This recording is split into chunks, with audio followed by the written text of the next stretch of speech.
दक्ष news, सामान्यांच्या हक्कासाठी नेहमी दक्ष.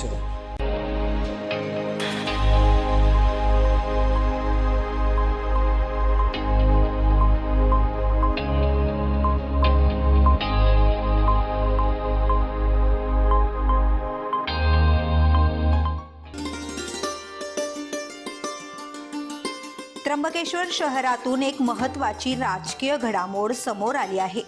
त्र्यंबक नगर परिषद सार्वत्रिक निवडणूक 2025-26 या पार्श्वभूमीवर आयोजित झालेल्या जाहीर सभेत बारामती पॅटर्ननुसार राष्ट्रवादी काँग्रेस, अजितदादा पवार गट आणि शरदचंद्र पवार गट एकत्र येत असल्याची घोषणा करण्यात आली.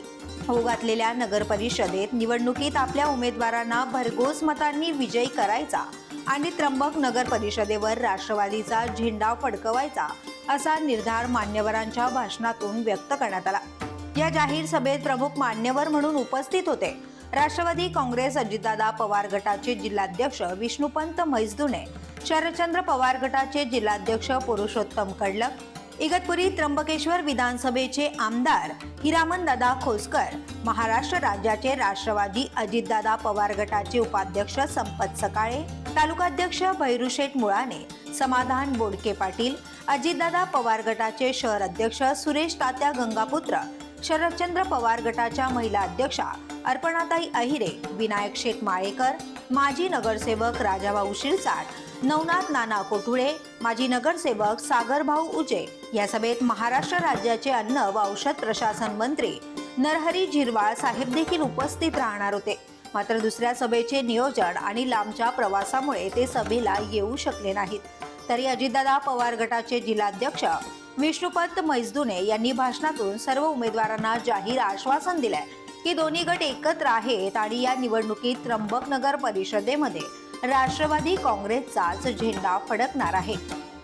या ठिकाणी निर्णय घेऊन विकासाच्या दिशेने ही निवडणूक गेली पाहिजे. या ठिकाणी तिकीट व्यवस्थित निष्ठावंतांना गेली पाहिजे या अपेक्षेने उमेदवारांची खडी तयार केली आणि आमच्या सोबत आलेल्या शिवसेनेच्या नेत्यांनी 3 प्रभाग त्या ठिकाणी वाटून घेतले होते आणि 7 प्रभाग त्यांच्या राष्ट्रवादी काँग्रेस पक्षाला दिले होते. परंतु ऐन वेळेस त्यांनी फॉर्म सर्वांना वाटल्याने या ठिकाणी शिवसेनेच्या जागा सोडल्या होत्या उभे करू शकतो नाही. परंतु 14 ठिकाणी नगरसेवक पदासाठी उमेदवार उभे केले. एक ठिकाणी आमचा प्रभाग क्रमांक 1 मध्ये त्या उमेदवारी चिन्हाच्या कागदपत्रामुळे त्या ठिकाणी बाद झाला आणि बॅट या निशाण्यावर उभे आहेत. 1 ते 14 त्यापैकी 1 बिनविरोध झालं. 13 जागांसाठी राष्ट्रवादी काँग्रेस पक्ष उमेदवारी त्या ठिकाणी हिरामन खोसकर साहेब यांच्या आमदारांच्या नेतृत्वाखाली लढत आहे आणि आम्हाला विश्वास आहे की जे आदिवासी बांधव खोसकर साहेबांच्या नेतृत्वाखाली सर्व एकत्रित येऊन बहुमताने ज्या पद्धतीने लोकसभेला मतं दिली, विधानसभेला मतं दिली या त्र्यंबक शहराने, त्याच पद्धतीने सर्व बहुजन समाज सर्व एकत्रित येऊन ब्राह्मण समाजाचे सर्वच मुस्लिम समाज सर्व एकजुटीने या ठिकाणी ठरवलं आहे की 14चे 14 राष्ट्रवादी काँग्रेस पक्षाचे उमेदवार धनशक्ती विरुद्ध जनशक्ती या उक्तीने निवडून द्यायचे ठरवले आहेत आणि ही सभा अतिशय प्रचंड गर्दीच्या या रॅल्यांना जशी गर्दी होती त्याचप्रमाणे या सभेला गर्दी झाली आणि आम्ही या ठिकाणी सर्व नेत्यांच्या उपस्थितीत ही सभा पार पाडली. धन्यवाद. यावेळी आमदार हिरामन खोसकर यांनी आपल्या भाषणातून उमेदवारांना मार्गदर्शन करताना आवाहन केलंय की त्र्यंबकेश्वर नगरीचा सार्वजनिक विकास करायचा असेल तर राष्ट्रवादी काँग्रेसच्या उमेदवारांना भरघोस मतांनी निवडून द्या. आज बोलण्यासारखं पुरुषोत्तम भाऊंनी, संपतदारांनी, सुरेशदादांनी म्हणजे ठेवलं नाही.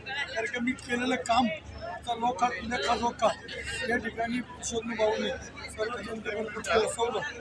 माझी जनतेला एकच विनंती, भाषण केल्यापेक्षा म्हणजे काही काम करतो शेवटच्या तळागाळाच्या माणसाकडे नोंद.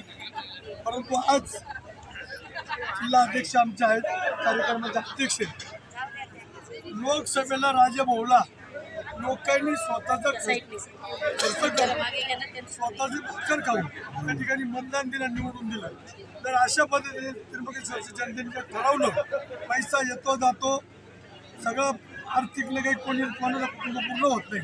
पण सुरेश दादाला खरोखर या जनतेने जर मतदान दिलं, दादाला या ठिकाणी निवडून दिलं त्यांनी मला सांगितलं की मी अध्यक्ष नाही, इथं शहर नगर अध्यक्ष मी नाही, नगराध्यक्ष खोसकर राहील या पद्धतीने खरंच त्यांच्यावर विश्वास ठेवून माझी विनंती वेळ गेलेला नाही. या त्र्यंबकेश्वरच्या जनतेला जर बदल करायचा असेल खरोखर सुरेश दादाला नगराध्यक्ष म्हणून मतदान करावं आणि 14 ठिकाणी ते 7 ठिकाणी 14 उमेदवार दिलेत, घड्याळ निशाणी दिलेली आहे. त्यातलं फक्त एक उमेदवार आपला बिनविरोध आहे.